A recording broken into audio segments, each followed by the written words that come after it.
월드컵 우승까지 이제 단 2경기, 그리고 결승으로 향하는 첫 번째 문 앞에서 유럽의 두 거인이 만났습니다. 6경기 16골, 경기당 2.67골을 기록한 대회 최강의 공격력 프랑스. 6경기 단일 실점, 6경기 가운데 5경기를 무실점으로 끝낸 수비력 스페인. 공격으로 상대를 무너뜨리는 팀과 공을 소유하며 상대의 공격을 지워버리는 팀 프랑스 대 스페인. 숫자부터 완전히 다른 2026 월드컵 첫 번째 4강 경기입니다. 프랑스 입장에서는 이번 경기가 단순한 4강이 아닙니다. 최근 두 번의 중요한 맞대결, 유로 2024 4강에서는 스페인이 2대1로 승리했습니다. 2025년 네이션스리그 4강에서도 승자는 스페인이었습니다. 스코어는 5대4. 최근 두 번의 4강에서 스페인은 모두 프랑스를 쓰러뜨렸습니다. 하지만 월드컵의 주자는 프랑스의 편입니다. 2018년 우승, 2022년 준우승, 그리고 2026년 세 대회 연속 월드컵 4강 진출. 반면 스페인이 월드컵 4강에 오른 것은 우승을 차지했던 2010년 이후 처음입니다. 스페인은 최근 맞대결에서 강했고 프랑스는 월드컵이라는 무대에서 강했습니다. 프랑스의 4강 진출 과정은 스코어만 봐도 압도적입니다. 세네갈을 3대1, 이라크를 3대0, 노르웨이를 4대1로 꺾으며 조별리그에서만 10골을 기록했습니다. 32강 스웨덴전은 3대0, 16강 파라과이전은 1대0, 8강 모로코전은 2대0, 6전 전승, 16득점 2실점. 특히 토너먼트 3경기에서는 6골을 넣는 동안 단 한 골도 허용하지 않았습니다. 레이더를 보면 프랑스의 가장 큰 장점은 득점력입니다. 경기당 2.67골. 하지만 공격만 강한 팀은 아닙니다. 조별리그에서는 2골을 내줬지만 토너먼트에 들어온 뒤에는 3경기 연속 무실점. 대회가 진행될수록 수비 안정 수치가 함께 올라가고 있습니다. 그리고 프랑스의 16골 가운데 13골은 단 2명에게서 나왔습니다. 킬리안 음바페 8골, 우스만 덴벨레 5골.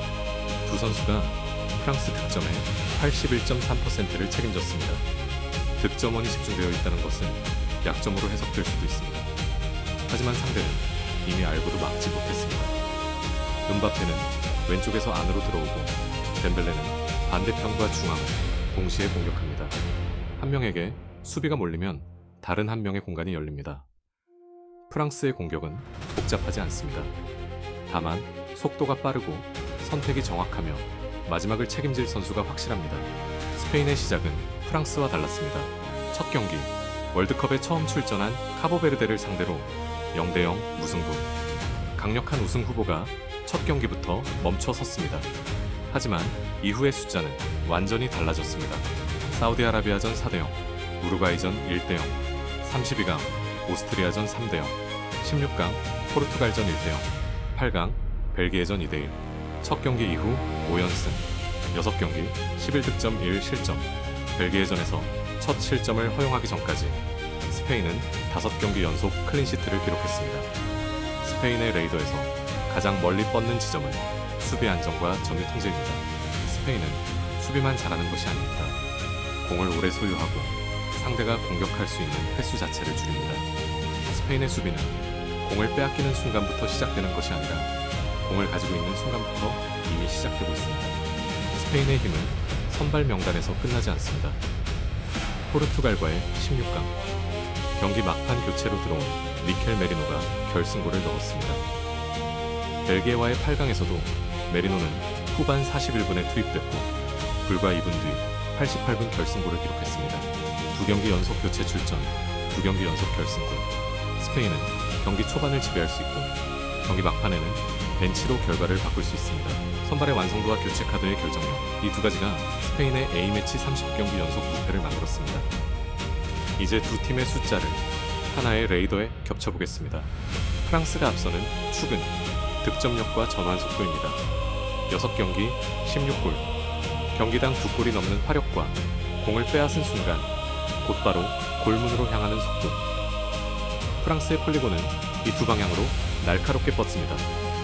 스페인이 앞서는 축은 점유 통제와 수비 안정입니다. 6경기 단 한 골 실점. 공을 오래 소유하며 경기의 속도 자체를 지배하고 상대의 공격 횟수를 줄여 실점 가능성을 줍니다.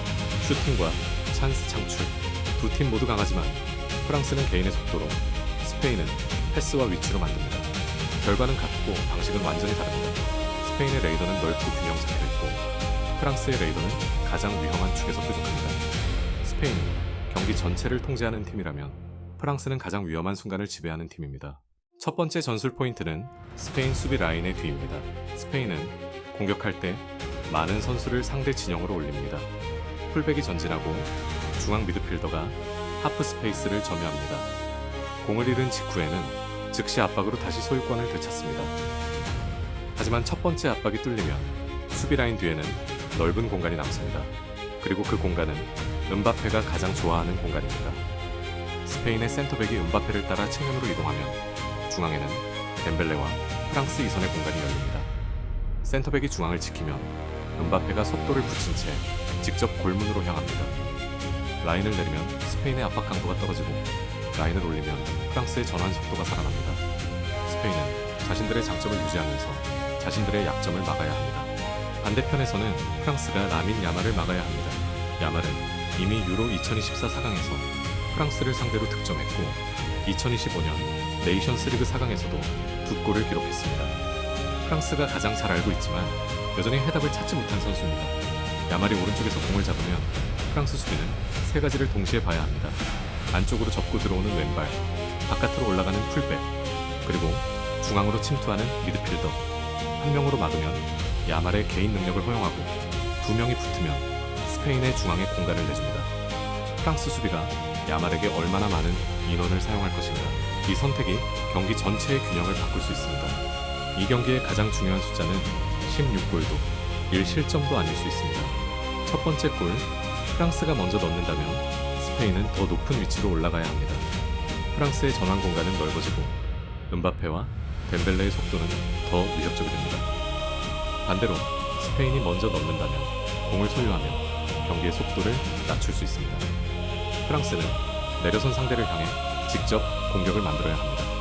프랑스가 원하는 것은 공간, 스페인이 원하는 것은 통제. 선제골을 넣는 팀이 자신들이 원하는 방식으로 경기를 바꿀 수 있습니다. 6전 전승 16골을 기록한 프랑스, A매치 36경기 연속 무패, 6경기에서 단 한 골만 허용한 스페인, 음바페와 덴벨레의 속도, 로드리와 페드리의 통제. 프랑스는 경기를 지배하지 않고도 승리할 수 있습니다. 스페인은 경기를 지배해 상대가 승리할 가능성을 지워버립니다. 90분 동안 더 많은 것을 보여주는 팀이 아니라 결정적인 숫자 하나를 자신들의 것으로 만드는 팀이 월드컵 결승으로 향합니다. 2026 월드컵 4강 프랑스 대 스페인. 경기를 지배할 것인가? 순간을 지배할 것인가? 그래픽으로 보는 축구, 그래풋볼.